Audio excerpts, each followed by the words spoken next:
Alright, so I'm gonna do this again, but I'm gonna do it again on a Gamecube this time. So you're gonna see a huge you're probably going to see a huge jump in graphic fidelity the next time I do this. Right now I am playing Phantasy Star Online episodes 1 and 2 on the Gamecube, although technically I am on a Wii right now. And believe it or not, I actually figured out how to get the network mode working. So I'm going to be hooking up all of my friends and my co-hosts with Wiis that I have modded to get the online portion of it working. I've already tested it and it actually works really well. So I am going to be a force just like I was last time. Oh, and the other thing is, I'm sure you can probably see it, the difference. I now have a light ring around my camera, so now I have a little bit better lighting for myself. So yeah, this is completely running off of a USB drive, so this should hopefully run a lot faster. Yeah, see? Changing immediately, unlike the last time.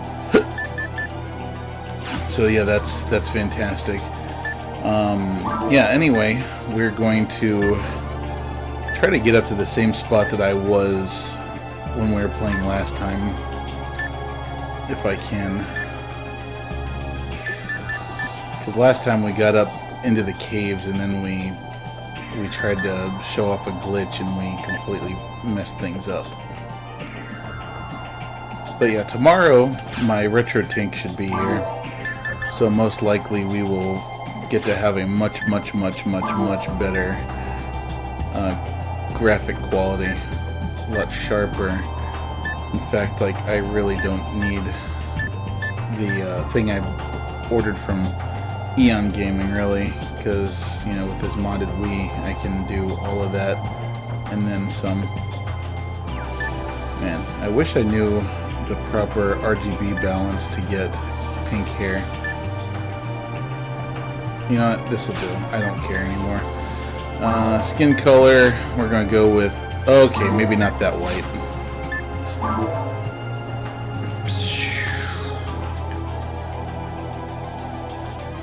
Yeah, I mean, I'm not a fan of the whole lolly thing, but, I think it's funny as hell when you have this little tiny package just, throwing fireballs and stuff. So this time we're going to name her, I don't know, let's give her a cute name. Let's say Ribbon. If you couldn't, I don't think we could possibly get any more weeaboo than that. And we don't appear to have like hyphens and stuff. So yeah, we'll go with this. We're not gonna, oh wait. Yes, okay, cool. So we do have hyphens. We're not gonna do a little Hitler anymore because I don't wanna make anybody upset. Hitler's not funny. Holocaust isn't funny. None of that shit's funny. So we're just gonna go with Ribbon. And we got a shitty section ID. Well, actually, it's probably not shitty, but I do want to mention that in this game, your section ID is absolutely important. Essentially, your section ID is what rares drop for you, and what percentage they drop, where they drop, what drops them, etc. Most people really like Redria, because funny enough, Redrias for some reason just have a much better chance of getting rares than the other ones do. And a lot of the really good rares that people want drop relatively commonly for a Redria. So, Redria is generally what you want to get, and I do know, and it's based on the name you pick. You can actually go online and see what section ID you get for a name, or you can even just say, hey, I want this section ID, and then you can get a name generated for you. Even though generally it's random alphanumeric, which is not really conducive to most people, because most of us want to actually have fun with the game we're playing. Anyway, so let's talk about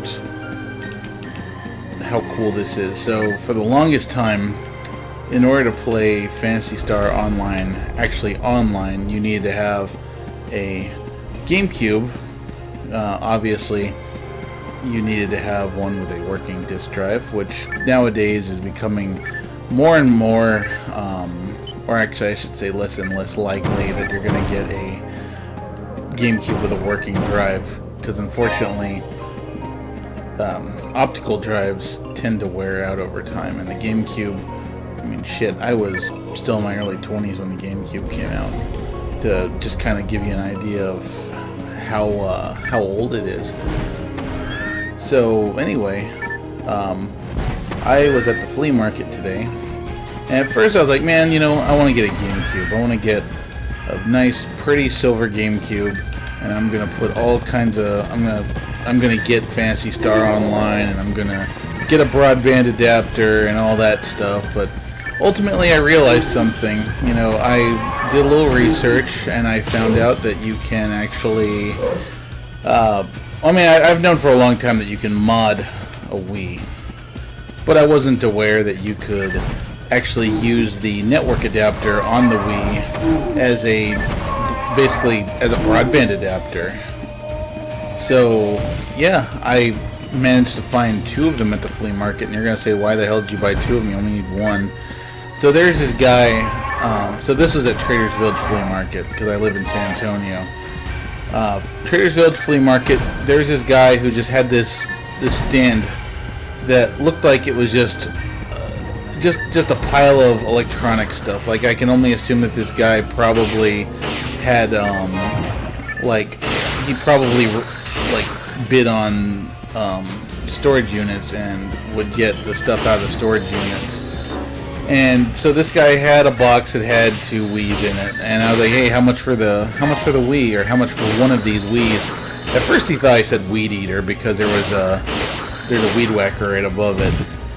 And so he said $40, and he said, and that's $40 for that whole box. And I looked at the box, and there was 2 Wiis in it. There was the one I'm using right now, which was a much cleaner looking one, and then there was a second one that looked like someone had like dumped ass on it. Like, it just had a bunch of brown stains on it. And I'm not just saying that to be my typical scatological self. It was just covered in brown stuff. And it was just nasty gross. But in any case, I picked up, I said, sure, you know, $40 for 2 Wiis is fantastic. And I was like, so do they both work? And he's like, yeah, they both work. And, you know, the flea market, that's kind of a gamble you have to take, right? You know, you just have to hope that the person is being honest with you. He didn't really have a way for me to test them. So I just took his word for it. He seemed like an honest enough guy. So fortunately for me, man, I'm about to die. Fortunately for me, he was absolutely a man of his word, and he was telling the truth, and both of them worked. So hooray, I have 2 working Wiis. I only had a few problems. So one of them had a parental lock on it, but fortunately there was a perfectly good solution to that. Online there is a tool that you can use to generate a parental code removal, and I'm pretty sure that as soon as I hacked it, I could have probably easily removed that as well. So fortunately, dang it, I didn't mean to. Man, I just keep on not aiming my magic very well. But anyway, so there was, yeah, like I said, there's a tool, and modding a Wii is not very difficult, fortunately. There's a website, it's like please.hackme.com, and you just visit there, and you create a SD card, and you just put some files on that SD card, and it just works. You just pop it in there, you go to your messages, and you go back a couple days, and bada bing, bada boom, you got a jailbroken Wii. So we all know that essentially that the original Wii consoles had backwards compatibility with GameCube, because it was, for all intents and purposes, just an overclocked Wii. An overclocked GameCube. So it's perfect for playing Phantasy Star Online on. And unfortunately, until just recently, the Wii didn't have any way of emulating the broadband adapter, which, as we all know, is, I want to say it's about a $100, $150 piece of tech for your GameCube. And as much as it's nice to just be able to pop in, your game and hook up the broadband adapter and all that fun stuff and play, it's just not price effective anymore. So the fact that I was able to get 2 of these Wiis, one of them was actually already hacked, so I don't even have to do anything to that one. Granted, it did not have the original SD card in it that had all of the files that I needed to really do like the homebrew channel and all that stuff. But I can easily fix that because I have some extra SD cards lying around. So yeah, two Wiis. One of them was already hacked. The other one took maybe 30 minutes to put the letter bomb hack on it and get it working. And now I'm using this tool called Nintendo, which, that's really funny because it's named after the old Genesis ads where they would say Genesis does what Nintendo. But anyway, just got, for now I got an ISO of Phantasy Star Online. I do have an official copy of it on the way on eBay right now, and that should show up tomorrow, I'm hoping, because I ordered it on Friday and it's coming from Houston, which is not far from us. So then I can actually just pop it in and play the disc through Nintendo, and it will emulate the broadband adapter, which will be fantastic. Granted, because of the way that backups work and how it's fair to have a backup of something and legal to have a backup of something if you own a copy of the game, which I do, I think I would probably rather continue using the ISO that's running from the little thumb drive I have plugged in. And once again, that is simply because of the fact that I don't want to burn out the optical drive on this Wii, and I would rather not use my game, my Gamecube game, which is actually worth a fair amount now. I don't want to risk scratching it and stuff to play this game, but I will keep my official copy of it to stay on the good side of the legal part of things, and obviously because of the fact that I just freaking love this game and I can display my physical copy on my shelf and just be happy that I still have it. But this game, I really can't explain how much this game means to me. I played this game in what I would say is probably like the golden years of my life so far. It has so many positive memories attached to it. Like, I just remember, playing this game makes me remember being young, and it makes me remember what, young love felt like. Like when I actually had my first girlfriend, and I visited her for Christmas, and we played, I convinced her to get this game for Christmas, and to get a GameCube, and to get a broadband adapter. Actually, I can't remember if it was a broadband adapter or if it was a modem. I think she had broadband at the time. But I don't know, it just reminds me of this really awesome, adventurous part of my life that is, it's gone and it's never coming back. That isn't to say that I'm not happy with my current life or that I don't have new adventures and stuff, because man, I absolutely do. But this game just holds such a fond place in my heart, and whenever I play it, I remember those days when I was young and stupid, and the world was still, open and just brand new to me. And the fact that I found a way that, pretty much anyone can afford to play this game and, have fun with it again, just thrills me to no end. I absolutely can't wait to get this other Wii in the hands of my co-host on our stream, Cameron, so that he can play. with me. And obviously I want to get my wife set up with one too, because she actually really loves this game too. So yeah, it's gonna be a good time. Like, I might even start an entirely new day of the week for streaming just this game, because like I said, this game never gets old to me. And a lot of you, like, younger gamers, I know you probably won't completely understand where I'm coming from here. It's just, like, I know the game looks clunky, and I know that the aiming looks bad, and albeit it absolutely is, but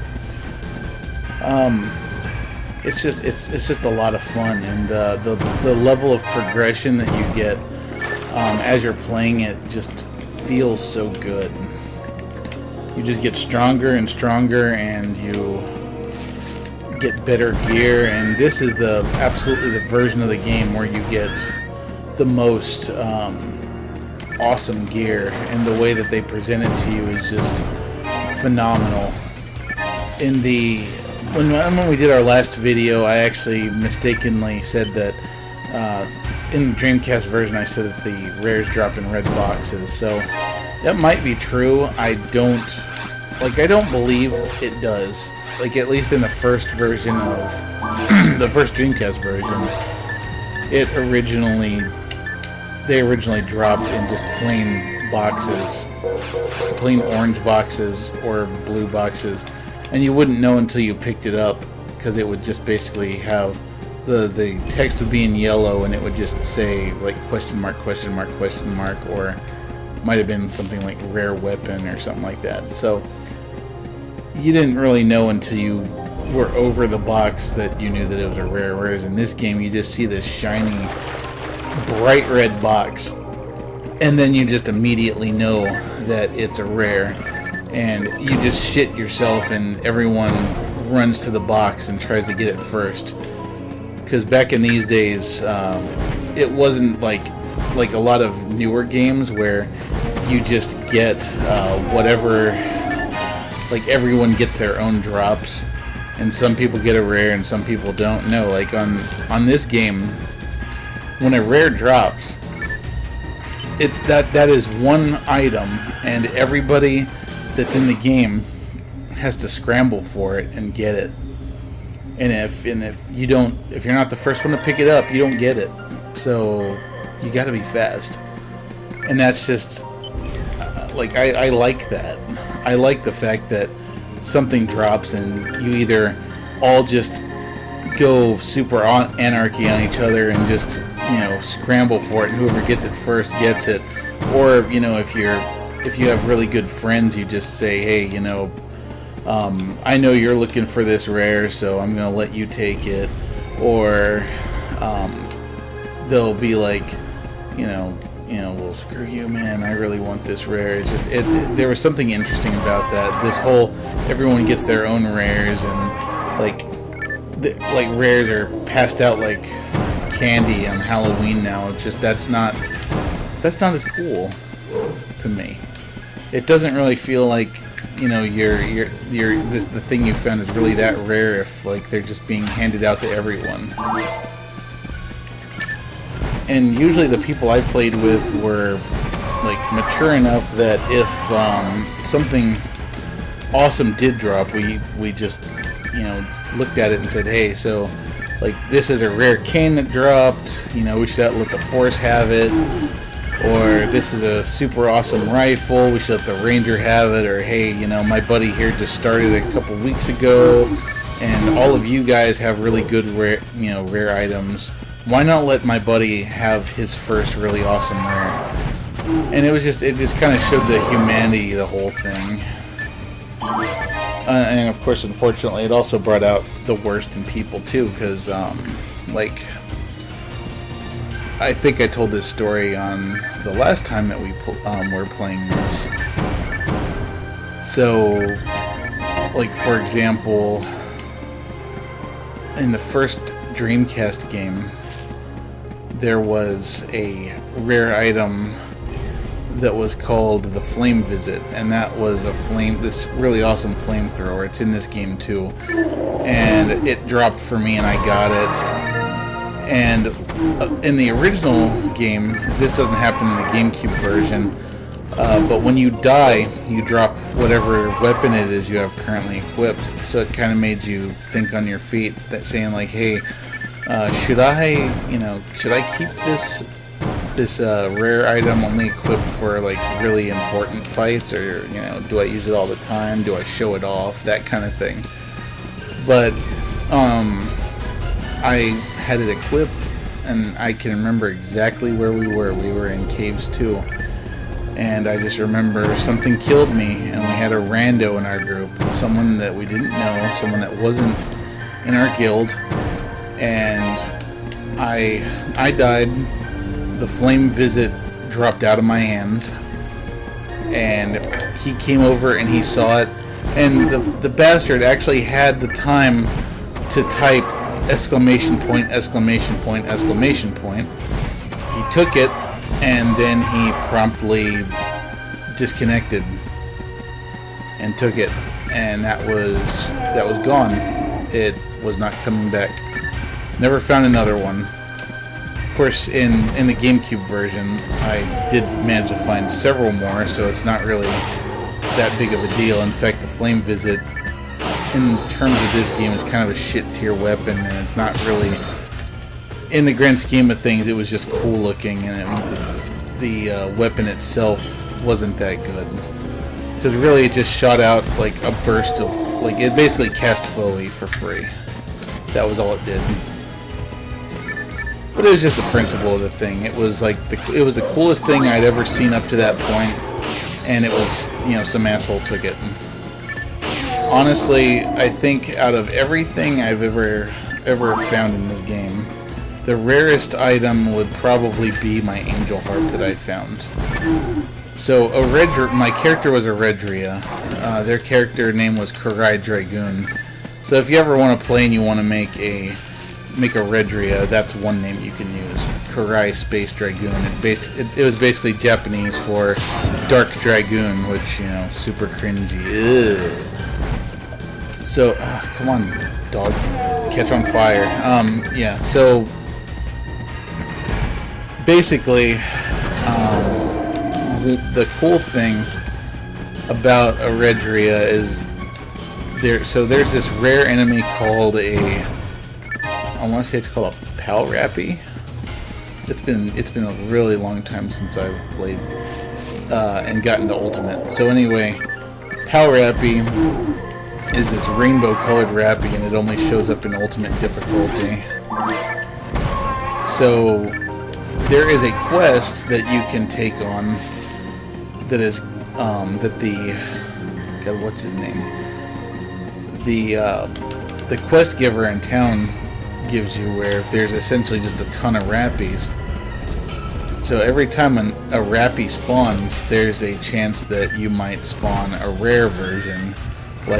So right now, in normal and hard and very hard, it would be called an owl rappy, and it's just a blue colored rappy. But still, when you're in hard or easy, hard or very hard, you freak out when you see one, because they are most likely going to have some fairly awesome weapon for you. Or in the case of the GameCube one, you'll probably see some really awesome, you could see some cool armor out of it too, or shield. So in any case, my drop for one of those Palrappies was this really super rare gun called the Angel Harp. So it was basically it looked like a bow and arrow, but it shot an arrow, and it had basically a bunch of feathers flew off of it. It did holy damage, which is a fairly powerful thing to have, especially when you're fighting against. Actually, no, wait, I'm sorry. I don't think that's right. I think it did high damage to dark enemies. So basically, you can think of it kind of like having the ability to do extra damage to, with holy. Anyway, the point is that the Palrappy in that being that that particular mission had nothing but rappies in it, every time a room would spawn, there would be like 8 rappies in it, and each one of those rappies had a chance to be a power rappie. There is a trick in this game called telepiping. So as you just saw, I used a telepipe just a moment ago, and a telepipe allows you to go back to town. So when you come back from town in the telepipe, if you haven't killed everything in a room, it actually all respawns. So it does that check again to see if the rappie that you're facing is a regular one or one of those rare variants. So because of that, you could telepipe back to town and telepipe back into the level over and over and over again and see if you manage to spawn a power rappie. So you would essentially just sit there for, I can't remember how long it took me. It took me less than an hour. I just kept telepiping in and out, and eventually a power rappie spawned. I killed it. It didn't drop it, so I just kept continuing it again and again and again until finally, I had several power rappies spawn over the course of the time I was doing it, and finally one of them dropped the angel harp. I think that at the end it probably took me a few hours to do, but the chances of actually getting that weapon are so scarce that the fact that I was able to do that was just phenomenal and amazing. And it was super cool. And yes, I realize that it's kind of cheating, but a lot of these guns that you would get in the game can be really hard to get any other way other than doing a trick like that. But at the very least, you didn't drop them this time like you did in the original. So anyway, back to the game at hand. So I've got my spells finally. So I've got me some Foe, and I got me some Zone Day, and I've got Resta. So I'm actually doing even better than I was when I was playing on the Dreamcast earlier, and I didn't mean to do that. And we're at level 3. I think when we killed the dragon last time, we were level 4. So if I can just get one more level, we can get this pretty much back to where we were and actually get there a little faster. If I'm not mistaken, I think that on the Gamecube version of this, they actually made the game a little bit more forgiving than Dreamcast was. Because, I mean, I'm already level 3 and I haven't, well, okay, note to self, Zone Day does more damage to that Build-A-Bear.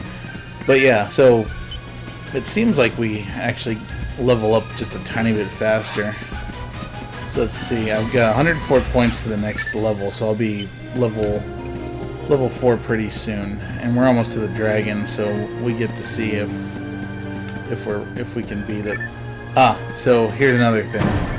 So let me gather these things here real quick. And actually, I should probably feed my mag. So remember what we said last time. So soul atomizers and anti-paralysis increase our dex. Oh, I'm sorry. Soul atomizer just increases everything, but anti-paralysis increases our dex. So I want to get my dex up so that I'm able to equip a handgun. Let's just check. I really doubt I can equip it yet, but we're close. And we don't have a barrier yet.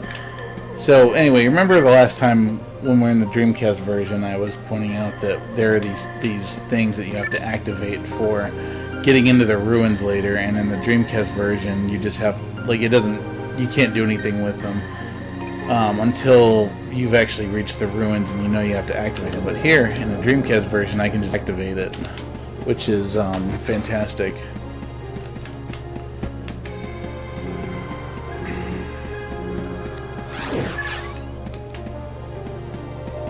Cool, so, let's see, yeah, we didn't beat anything there yet.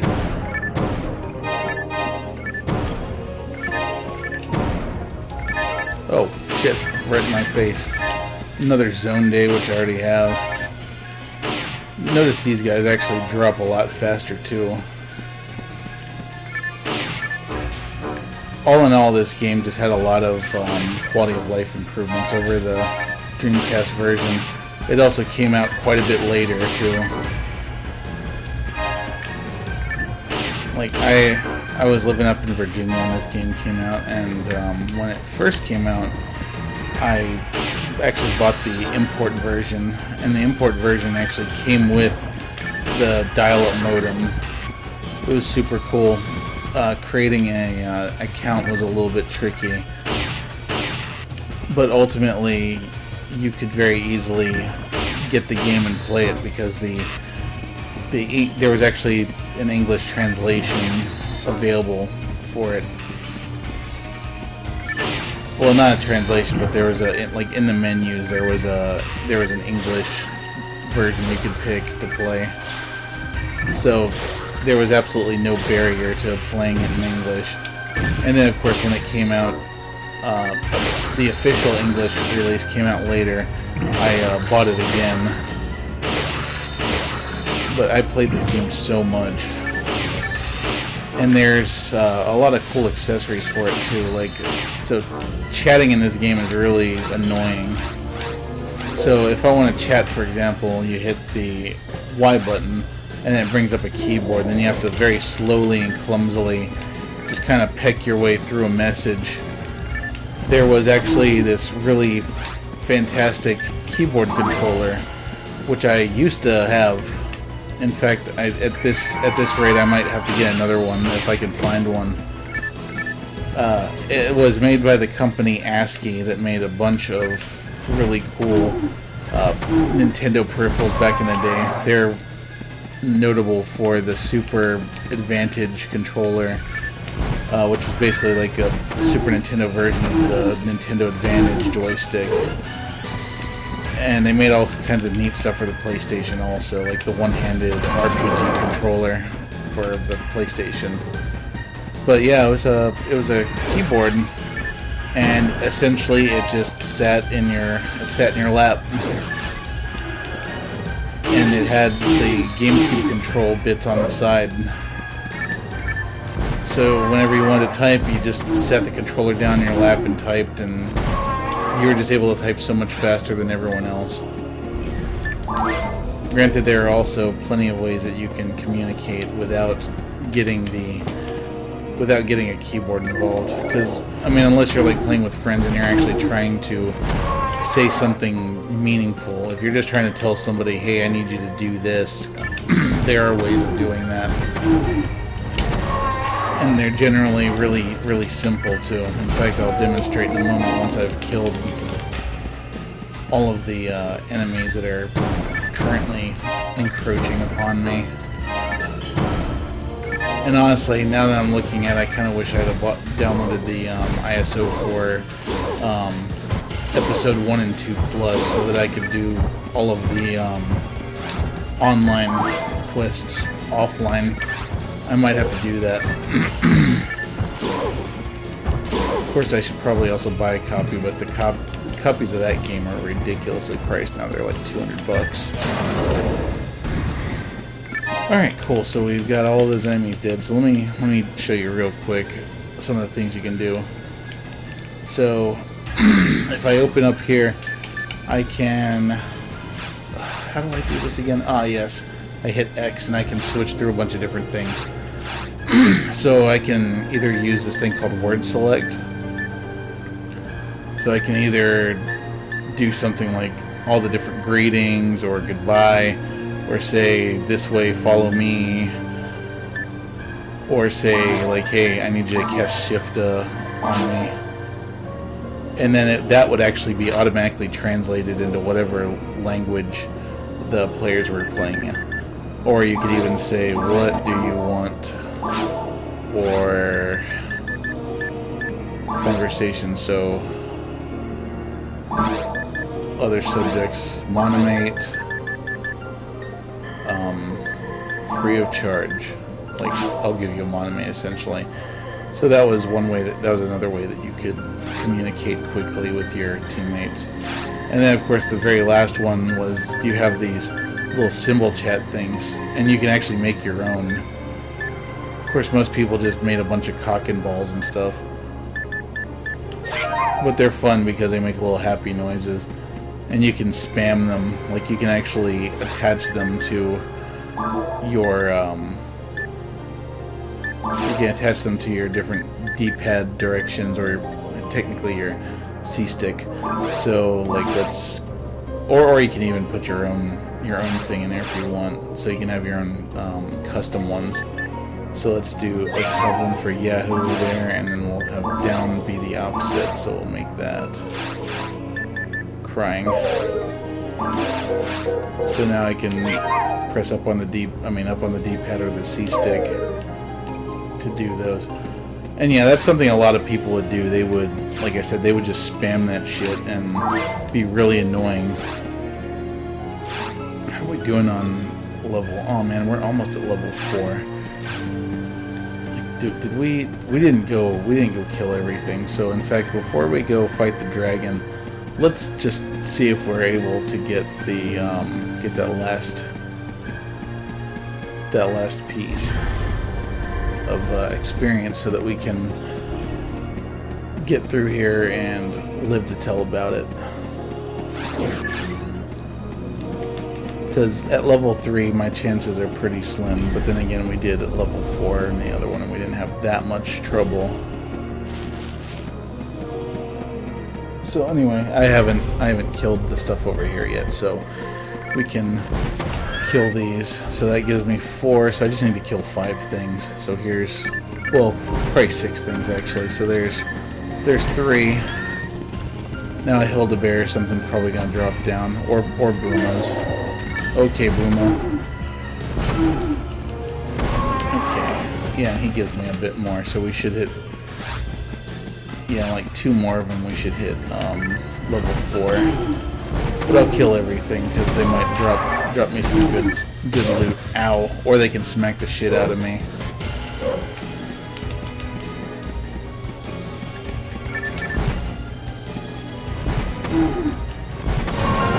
There we go.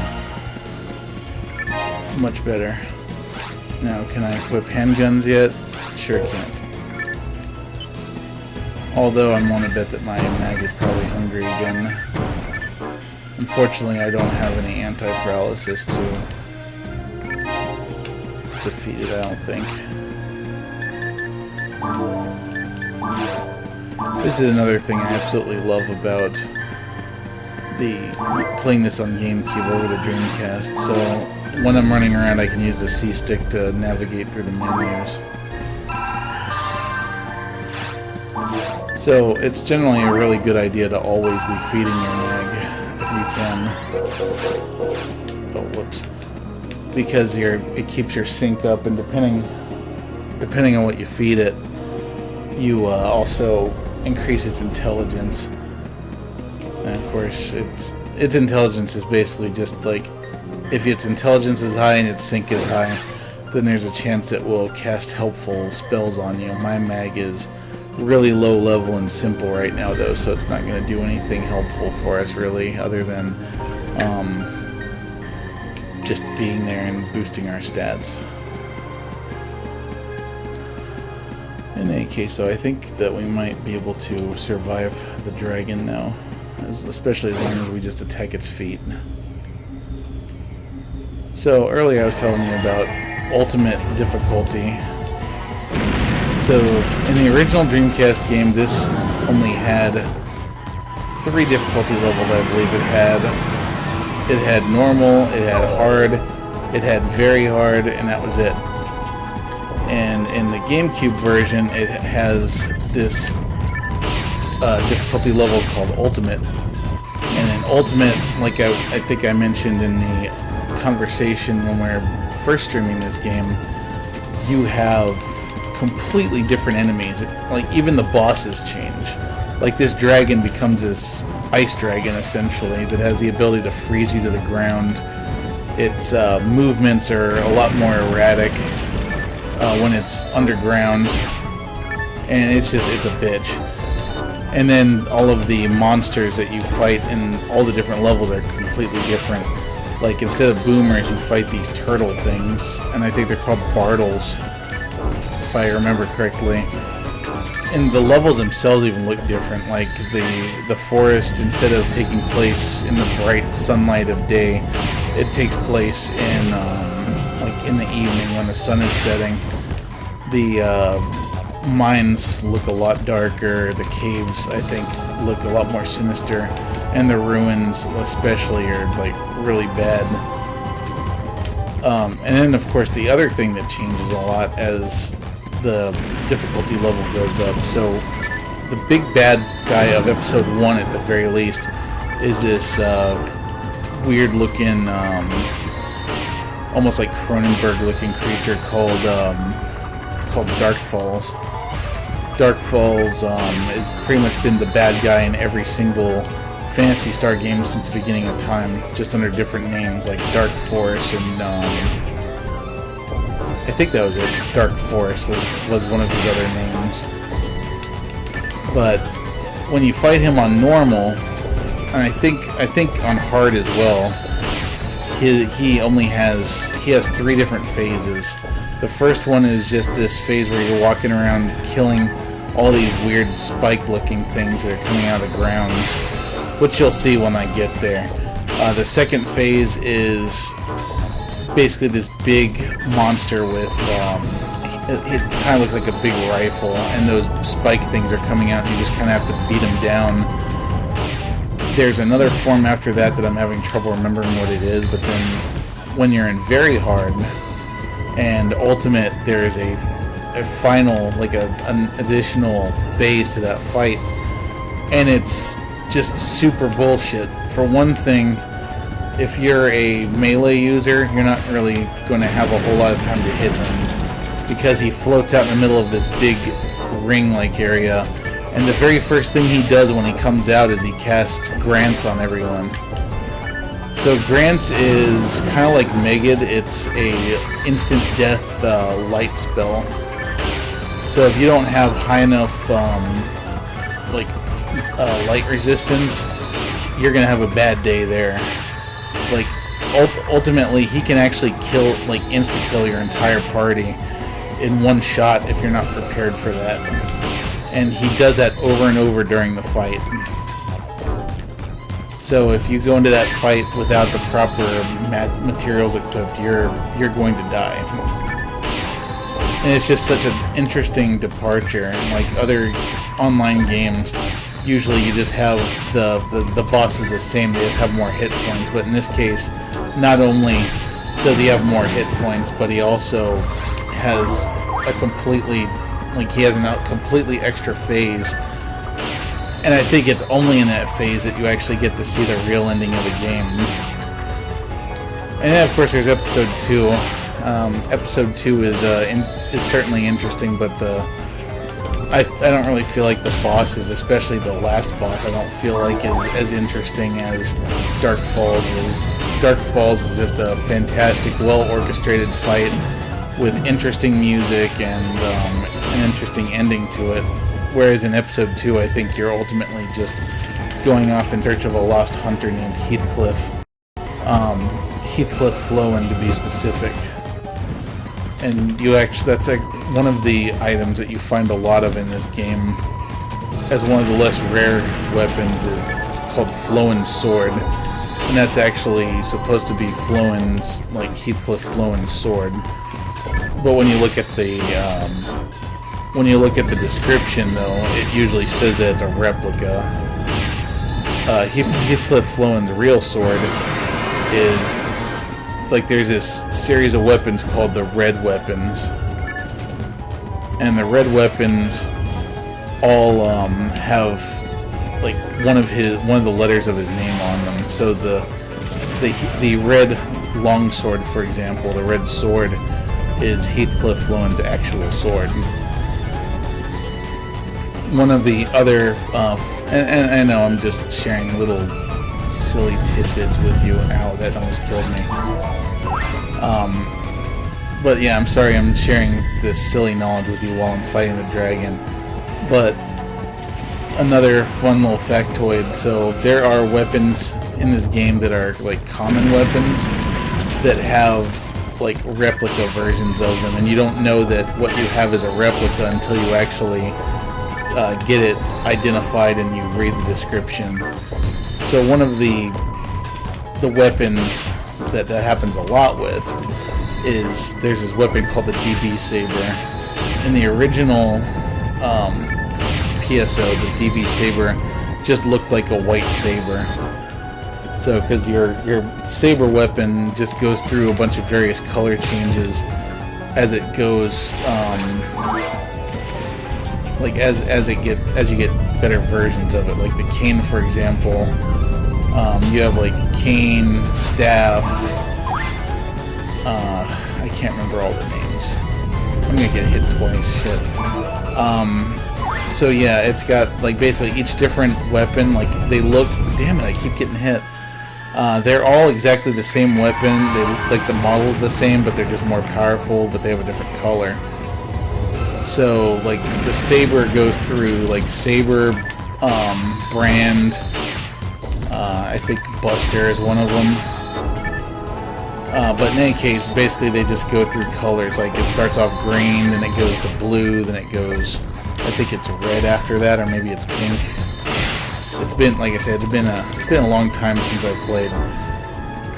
So in any case, some of the rare weapons in the Dreamcast version were just a white version of whatever that weapon was, or it might have been yellow even. But I think that yellow is like the strongest normal weapon. But anyway, the point is, so in the GameCube version, DB Saber, Durandal, a lot of these different rare saber-type weapons actually got their own models. And they also got the fun feature that when you got one, you might have gotten a replica. Like DB Saber was one of those things where it had replica versions of it.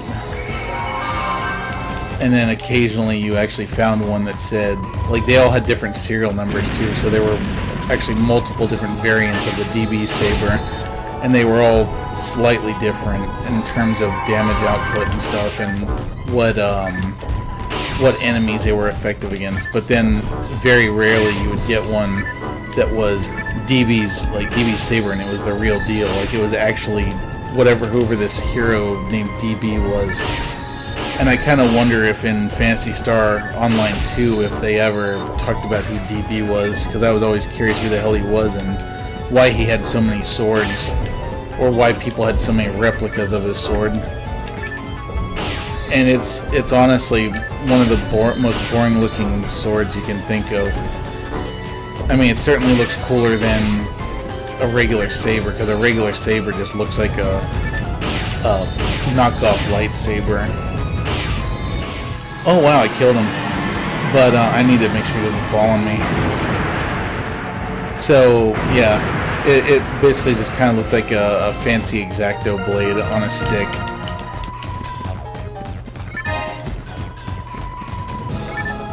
But it still looked a lot cooler than anything that we were used to on the Dreamcast, so that was a welcome change.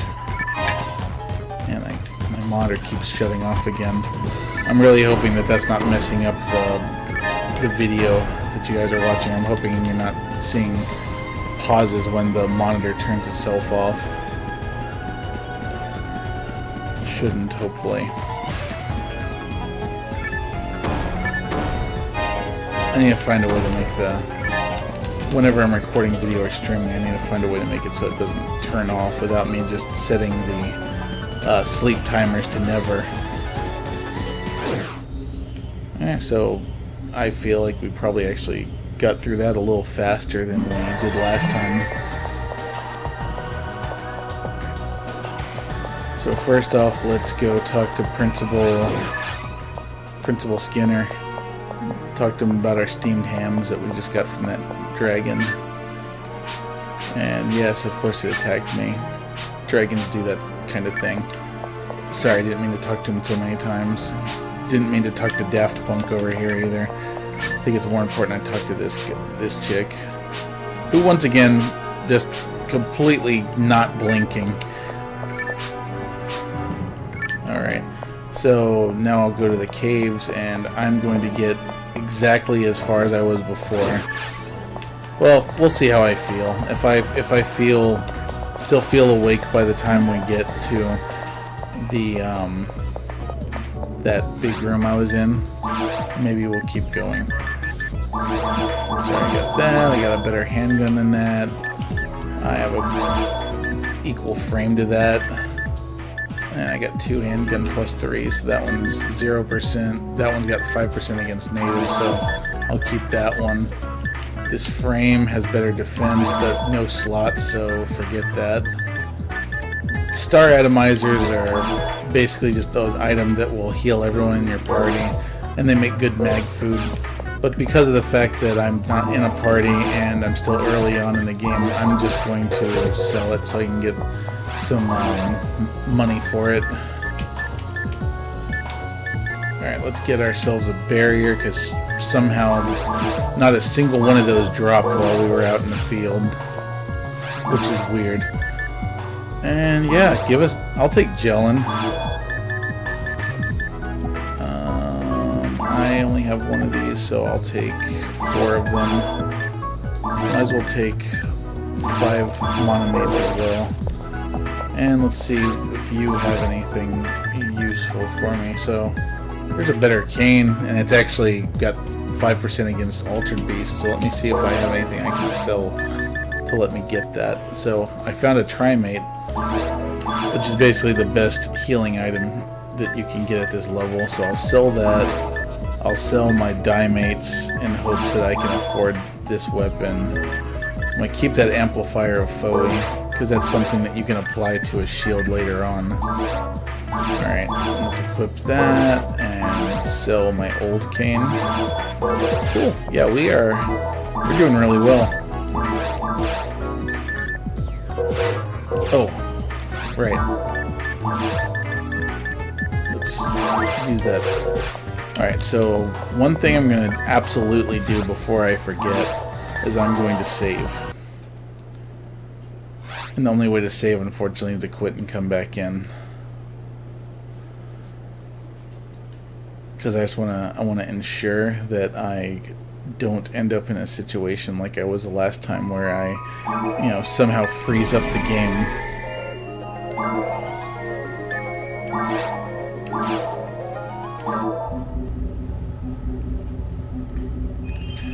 And you can, unlike the Dreamcast version, you can control this little star speck on the screen while the game is loading with the joystick, so you can just make it fly wherever you want it to. It's just a fun little distraction. So just so you know, that lady over there is the quest giver. There's actually a fairly involved quest you can go on with her that will take you it'll take you to one of the easiest rares to get in the game, and it's actually it's a nice one too, called the Soul Eater, which is a giant scythe that actually steals life when you use it. Sometimes I wonder if the anime was named after it.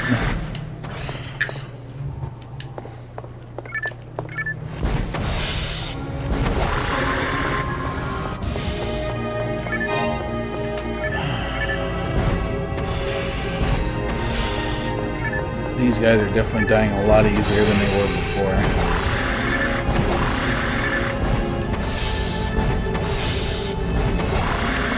So, if you don't mind, I need to do something real quick. I'm just going to go on my computer there and make sure that my energy settings will stop interrupting me while I'm playing. Typing with one hand is hard. Haha, yeah, I know.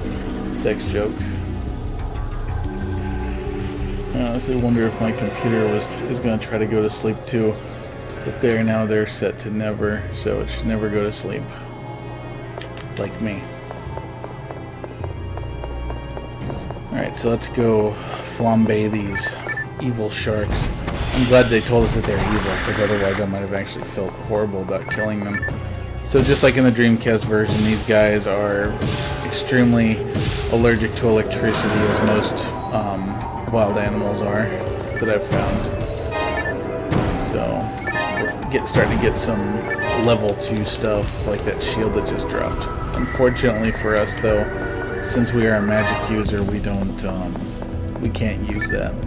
We have to wait, I think, until this item, I think it's called a soul barrier, is the next shield that we can get. So unfortunately for us, defense upgrades are fairly few and far between. Hunters and rangers get a lot more choices when it comes to defensive items. Us forces, though, we like we said in the previous stream, we're made to die essentially. But at the same time, we can like put a good wallop on enemies too.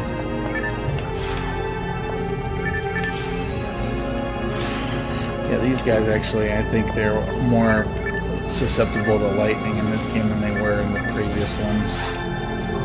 Oh shit, I didn't even notice I got a rest of level 2. So, I would like to say that other classes in this game are also able to use magic. Especially the female hunter, which I want to say the class name is Hunewhirl.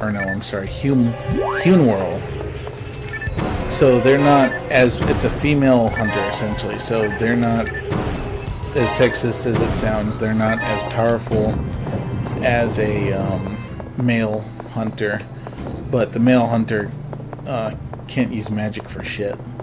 Hunewhirl, though, actually has a pretty good selection of magic. There are some magic spells that they can't use at all, but they can use ones that matter.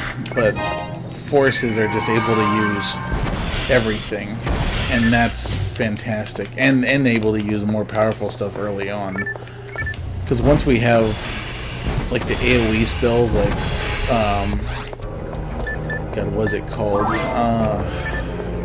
So there's Foe, Gifoe, and Rafoe, and then there's the same thing with the ice spell. So there's Barda, Gibarda, and Rabarda, and then Zonde, Gizonde, and Razonde. So Gizonde, like the Gi spells, have a little bit of area of effect to them, but they're not very big. The area effect is fairly small, and it doesn't really end up getting that much bigger. Damn it, why did I heal myself? A lot of spells actually either get a range of, like an area of effect, or they get an improved area of effect as you level up. Damn it, I just healed myself again. So, like for example, with Resta and Ante, at level 1, it only heals the user of the spell. I can't remember at what point it starts healing other people, but essentially, I want to say around maybe level 3 or level 4. And I'm probably dead wrong. I'll have to have my ex-guildies, if I can find them, correct me on this, or I can just go look it up. Basically, in like a small area right around your character, you start having those people get the effect of your healing spell as well. And at higher levels, like basically the entire room gets healed when you cast it. There's obviously like a life spell too that will bring back a incapacitated party member to life. That one I think is called it's not Ryuker, because Ryuker is that's basically the magic version of Telepipe, so you don't have to pay for Telepipes anymore. I can't wait to get that spell. I can't remember the name of the life spell, unfortunately. But yeah, there's all kinds of spells that a force can have that no others can have. And that's super cool. And unfortunately, on the Gamecube and Dreamcast, you're kind of limited as to how many spells you can have in your little customized UI down there without giving up your attacks, which for a force is actually a reasonable thing to do. Once you're at a high enough level and your tech points are high enough, you can just have spells on every button. But I can also hold down R, hit X, and then I can go over here and I can cast anything I want. But also that's irritating because that means that you're essentially just kind of running around kiting monsters trying to cast something on yourself. And that's irritating. On the PC version, you can actually set stuff to like keyboard shortcuts as well, which gives people that are playing either the Phantasy Star Online version 2 PC version or the Blue Burst game, which is another version of Phantasy Star Online, an advantage over a Gamecube or a Dreamcast player. I am out of magic. That sucks. Can I equip guns yet? Nope. Blue Burst. Blue Burst is something I would love to play at some point. The only thing I don't like about Blue Burst is that it's an online only game. Like, you can play it offline, I think, but all of your character data, your save file and everything is stored on the server. And because of that, if that server goes down, all of your data goes down. In fact, the private server that we use to play the game, on the private servers for Blue Burst, one time they went down and the hard drives that were in the server, they died. So the guy who was running the server ended up losing everybody's game data. And there were a bunch of people who had characters that were like level 200 that had to start over at the very beginning, whereas those of us who were in GameCube and Dreamcast and even the old PC version, we got to keep our stuff, thankfully. I actually used to have a memory card that had my old characters on it from like the days when I used to play originally on the GameCube. This isn't going very well, if you can't tell, because I'm out of magic, so I can't really do decent damage to this guy, so I'm just doing like 1 damage at a time to him. It might actually just be better to let him kill me so that I can go back to town and get some mono fluid, or at the very least get my magic filled up again. So yeah, anyway, back to Blue Burst, and you know what? I'm gonna just let him kill me because I'm tired of hitting him for, like, pinging him for 1 damage. Go on, kill me. Thank you. Keep trying, because I'm not dead yet. So, yeah, Blue Burst was, like, graphically, it was superior to this version of the game, I believe. And it also had an extra episode. So it had episode 4. And you might ask yourself, well, this is episode 1 and 2, so where the hell is episode 3? So episode 3 is it's a weird story. It's a card game. It's basically a Phantasy Star oriented card game on the GameCube, and we'll be playing that one at some point too. It is also one of my favorite games. I absolutely love it. Oh, look at that, we found a sword. And we found a frame that's better in every way but has no slots, so I'm going to sell that. We got saber +3, so we'll sell that other saber, sell that cane +1. Might as well identify that sword, and in fact I might put that in the bank. Because if you didn't notice when I was logging in, I had another character. And that means that, I think that sound means that they gave me the wrong answer. Bastards. So, gotta get that Barda for sure. Let's see if you have any mats yet. Nope. No materials yet. And you still don't have wands.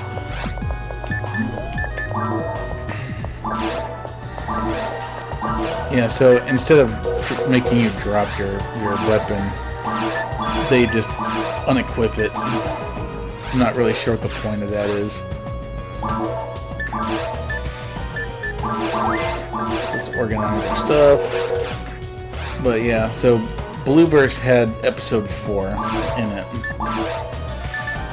I was never really a huge fan of episode 4.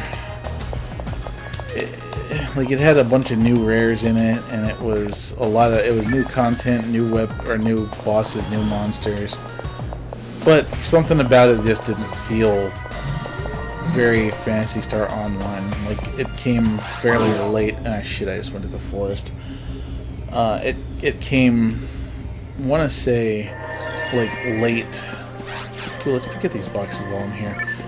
I believe it came, like, late, like, first decade of the 2000s, so it was fairly... I'm pretty sure that at that point, the GameCube version and the Xbox version and the Dreamcast version, all those servers had shut down.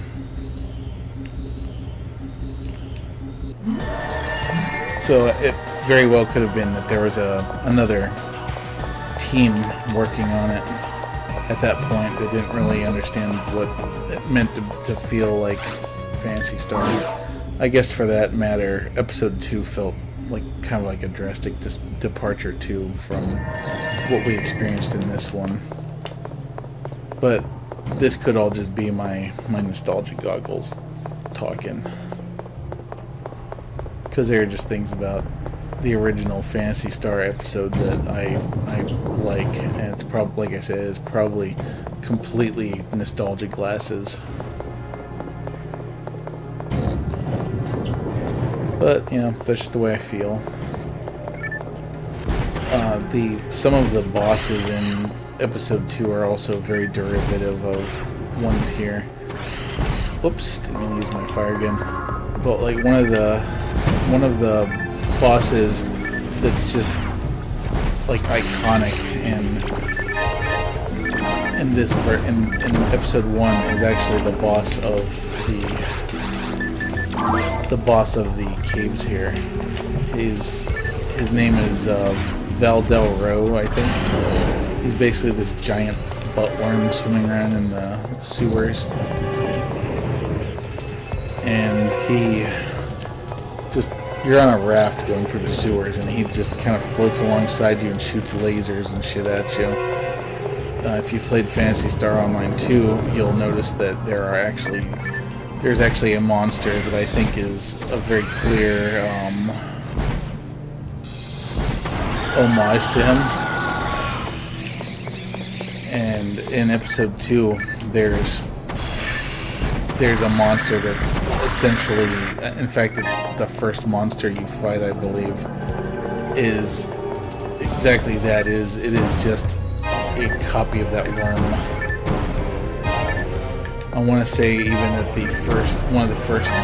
the other monsters you fight, because the first 2 levels you do are quote-unquote VR training missions, I think. So you end up fighting bosses that are just remixes of ones that you've already fought. It does have, the first level of episode 2, it does have a really cool remix of a classic Phantasy Star song, though.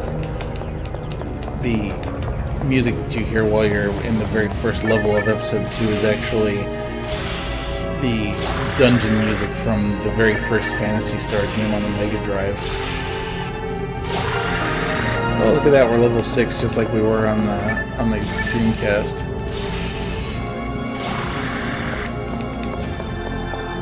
So, I mean, realistically this is probably where I should end it, but I'm still having a little too much fun here. I think I'm gonna go until I run out of magic again. Damn, I am hitting like a dump truck now too as far as my magic goes.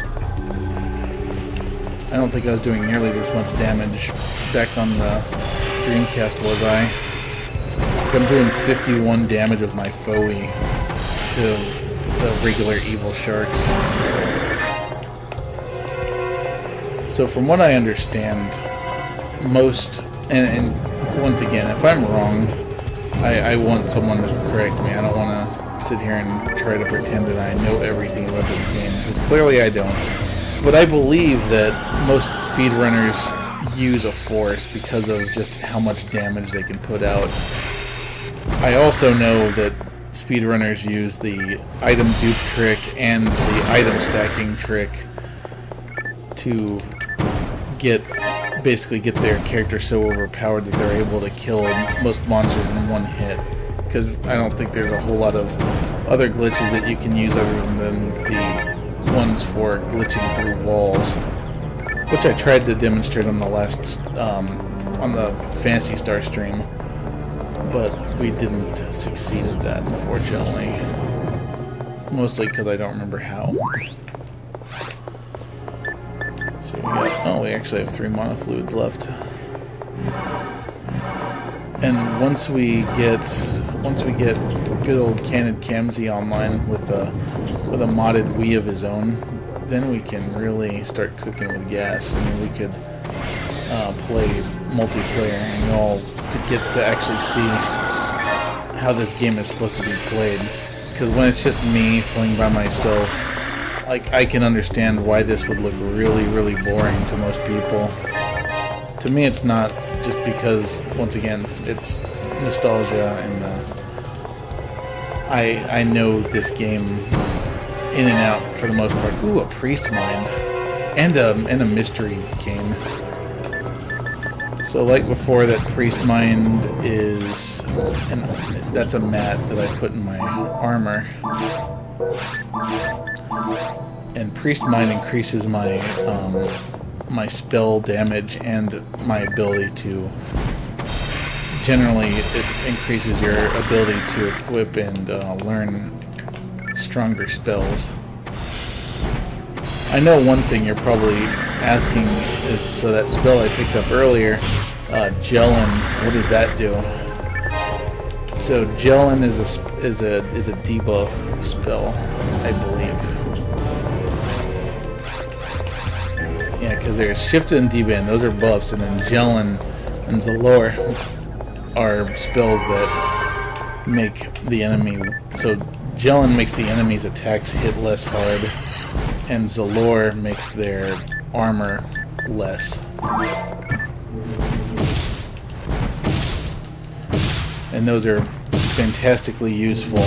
Unfortunately, at low levels, you have to be really, really close to use it. But at higher levels, you'll debuff everything in the room. And the same thing with Shift and Deband, or as in the game we usually just refer to it as, you know, S and D. We would say, like, hey, cast S and D on me. So yeah, forces can cast the high level versions of S and D, and those will buff everyone's attack power and everybody's defense power. And then, of course, later on in Phantasy Star Universe, which was actually the second online Phantasy Star game, they also had spells that buffed magic power and evasion, I believe. Can't remember what they're called, though. Yeah, so on that topic, I've never really been a huge fan of, like, Phantasy Star Universe was a good game and I played the hell out of it, but I still feel like there were a lot of things that it didn't have that this game had going for it. Like, it was definitely a lot faster paced and it looked a lot prettier. And I believe people even blinked in that game. I know, like, high tech, right? Blinking. But yeah, it was a pretty game. Just in my opinion, that it didn't have quite the personality this game had. Oh shit. And then also at the very beginning with Phantasy Star Universe, the other thing that I didn't like about it was just the fact that you didn't really find rare weapons as much as you found parts to make rare weapons with. And that's cool and all, but at the same time it doesn't give you the same instant gratification that this game does. In this game, you just find that red box and you cream yourself and you go get it inspected and find out what it is. Whereas in that game, you kind of already knew what you were trying to make, and you were just waiting for that monster part to drop. And in that way, it felt more like Monster Hunter, which is another game I'm particularly fond of. It's just I like Phantasy Star as Phantasy Star, and I like Monster Hunter as Monster Hunter. You know what I'm saying? Monster Hunter, that game is all about just hunting down a big monster and trying to kill it so that you can, make your next weapon set and armor set. But this game it's just about the loot. It's just about you getting cool loot that you can't find anywhere else. It's not about getting complete sets, really. There are some weapons in this game that have sets to them, but they're not as common as other weapons. And I cannot do shit with this thing. To be quite frank with you, I don't wanna waste my telepipe going back to town, so I'm just gonna let him kill me. Unless I kill him before he kills me. There we go. Thank you, buddy. Give us a blood port back to town so I don't have to waste my telepipe. Because I really don't think I had a lot of Meseta that I'd picked up, because you don't really find a whole ton of it. Now, if I was a Yellow Bows, which is another section ID, then you tend to find a lot of Meseta. Alright, so I know you're getting tired of the fun factoids, but... or maybe you are, maybe you're enjoying them. So, Meseta is a Spanish word. If I'm not mistaken, I believe it translates to table. So you're paying for stuff in this game with tables. Although they're obviously little yellow crystals, and yes, I will use the shit out of that king. And I don't have the Meseta to identify that dagger. Not that I use daggers.